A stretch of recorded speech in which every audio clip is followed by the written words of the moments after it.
Bonsoir à tous et bienvenue dans votre JTM tout en images. À la une de l'actualité ce mercredi, Mayotte officiellement candidate à l'organisation des Jeux des îles de l'océan Indien en 2023.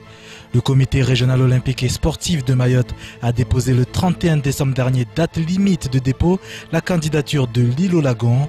La bataille pour l'organisation de cette compétition régionale est donc lancée puisque deux autres prétendants ont annoncé leur candidature. Le 101e département aura pour adversaire les 3 îles Comores et les Maldives. Reportage. L'heure de Mayotte semble être arrivée. Après une longue hésitation, l'île au lagon est officiellement candidate pour l'organisation des Jeux des îles de l'océan Indien en 2023. Les candidatures sont ouvertes et principalement aux 3 îles qui n'ont jamais organisé, à savoir les Comores, les Maldives et Mayotte. Donc la candidature, d'après les cahiers de charges, devait être remise avant le 31 décembre à minuit. C'est ce qui a été fait pour Mayotte, dans le respect donc, du cahier de charges. Mayotte 2023, un rêve désormais possible à réaliser, mais pour cela, le 101e département devra construire et être solidement équipé. Infrastructures sportives, routières et hébergement pour pouvoir accueillir l'ensemble des délégations régionales manquent aujourd'hui à l'appel. Un projet qui a donc un prix, coût total de l'organisation estimé entre 80 et 100 millions d'euros. On parle donc de Mayotte dans la France. Donc ce n'est pas, financièrement parlant, ce n'est pas impossible. Il faut un engouement de l'ensemble des partenaires, encore une fois, pour réussir à bien ce projet.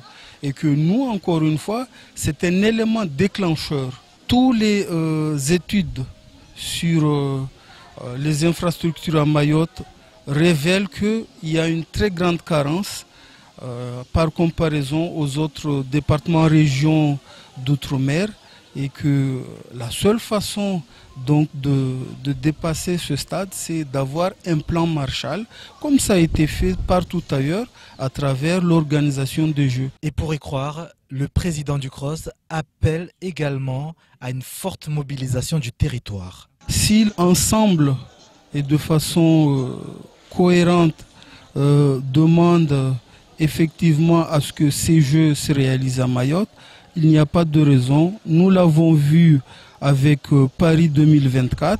Si tout le monde est derrière le projet, jusqu'au président de la République, on ne peut qu'aboutir à des résultats, on va dire, favorables. Une candidature qui peut d'ores et déjà compter sur le soutien du département. Son président, Ibrahim Sobadine Ramadani, en déplacement à Paris, devrait s'entretenir avec la ministre des Outre-mer, Annick Girardin, pour appuyer le dossier Mayotte 2023. La désignation du pays hôte, quant à elle, devrait être annoncée par le Conseil international des Jeux des îles en 2019. Tout de suite, le reste de l'actualité locale de ce mercredi 10 janvier dans les brèves de Leslie Vimenet et Adèle Laurent. Le scandale lié à la présidence de l'Interco Outre-mer est encore loin d'être terminé. Le 11e congrès de l'association, qui s'est tenu pour la première fois à Mayotte à la fin du mois de novembre dernier, a tourné au fiasco. L'île au lagon devait prendre la présidence pour la durée de 3 ans, mais les élus du territoire se sont déchirés devant les yeux de leurs invités. En effet, les maires s'étaient accordés pour que le premier édile de M'Tsangamouji, Ibrahima Saïd Manrifa, prenne les rênes de l'association. Néanmoins, le président du syndicat des eaux, Moussa Mahamadi Bavi, a pour sa part plaidé pour la candidature de Rama, un ancien conseiller général. Face à ce désaccord, le président sortant Eugène Larcher avait décidé de repousser la passation de pouvoir. Depuis, les élus restent campés sur leur position et les 2 candidats sont toujours en lice. Face à l'obstination des élus du 101e département, le conseil d'administration de l'association va désigner lui-même son prochain président lors d'une réunion prévue avant le 31 janvier prochain. Annoncée depuis plusieurs mois, l'arrivée de Free à Mayotte se précise. Au mois de juillet dernier, l'opérateur s'est installé à La Réunion en lançant un forfait à 9,99 € par mois. À Mayotte, Free existe également par le biais de Telco OI, à l'origine du rachat du réseau Only. Un réseau vétuste qu'il a fallu complètement rénover.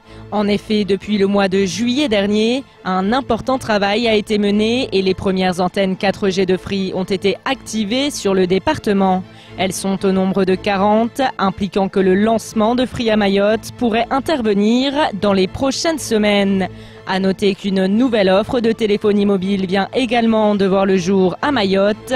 BJT Partner, installé sur le territoire depuis 2012, a également obtenu une fréquence 4G et propose un tarif unique à 15 centimes par minute vers les fixes et mobiles et 10 centimes par SMS. Pour souscrire, il suffit de commander sa carte SIM sur le site maoremobile.com. Le site propose de recharger sa carte en ligne sans avoir à se déplacer. La plateforme n'est pas encore en service, mais elle est ouverte et contient le message suivant, bientôt disponible. Dans la nuit du 3 au 4 janvier dernier, un nouveau cambriolage a eu lieu proche du rond-point du Manguier à Mamoudzou. Des individus se sont introduits au moyen d'une échelle dans l'immeuble Bourani et ont accédé à plusieurs appartements situés au premier et deuxième étage en passant par les terrasses. Ils ont ainsi dérobé ordinateurs portables, tablettes et autres télévisions. Un nouveau cambriolage qui donne l'occasion à la police nationale de rappeler l'existence de son dispositif Opération Tranquillité Vacances. Ce dernier s'adresse aux locataires et propriétaires absents du territoire. Chacun peut profiter du dispositif OTV en s'inscrivant sur la page Facebook de la police nationale Mayotte ou en se rendant au commissariat de Mamoudzou. Les policiers, lors de leur ronde, s'assureront que votre appartement n'a pas été visité, tandis que les inscriptions peuvent être faites toute l'année. Emploi pour terminer cette édition. Depuis le 1er janvier dernier et l'arrivée du Code du travail de droit commun, le travail intérimaire est désormais autorisé sur l'île. Une mesure très attendue qui représente un réel espoir pour le département de France, le plus touché par le chômage.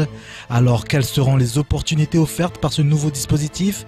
Réponse auprès d'une agence fraîchement installée à Mamoudzou, spécialisée dans la proposition des contrats de travail temporaire.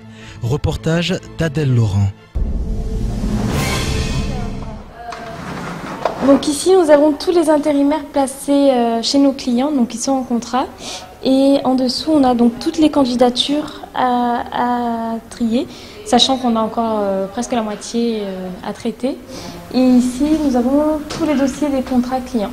On a 1500 personnes, plus de 1500 personnes qu'on a dans nos fichiers, dans différents métiers, qui sont là et qui attendent qu'on les mette à disposition. Et c'est le cas depuis le 1er janvier 2018 de cette année. Pourquoi? Parce que l'intérim a été légalement autorisé, ce qui fait qu'on a commencé à déléguer des salariés dans différentes sociétés de l'île. Et pour l'instant, ça se passe plutôt bien. La possibilité de sortir d'une situation de chômage est environ 2 fois plus élevée en intérim qu'en CDD et 10 fois plus élevée qu'en CDI. Cette constatation faite par le Prisme, qui rassemble les professionnels de l'intérim, a de quoi donner de l'espoir aux travailleurs de l'île aux parfums, puisque le travail intérimaire est effectivement autorisé à Mayotte depuis maintenant 10 jours. Mais au fait, l'intérim, c'est quoi et c'est pour qui? L'intérim, c'est pour tout le monde. Tout public peut travailler en intérim, en fait. On met à disposition des cadres qui sont superviseurs clientèle, comme on met à disposition des manutentionnaires dans la logistique ou dans l'industrie. C'est une possibilité quand même pour les plus jeunes, diplômés ou non diplômés, de faire leur pas dans une entreprise et avoir leur première expérience et montrer leurs preuves. L'intérim est ouvert à tous les âges, hein. Il n'y a pas de jeunes ni de vieux.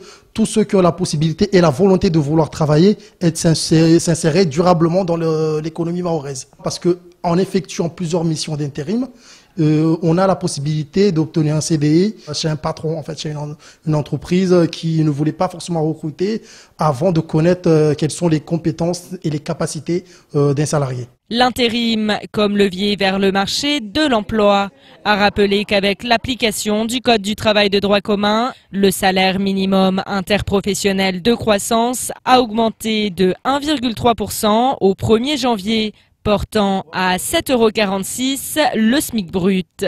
De bonnes nouvelles pour les travailleurs et les travailleuses de l'île aux Lagons.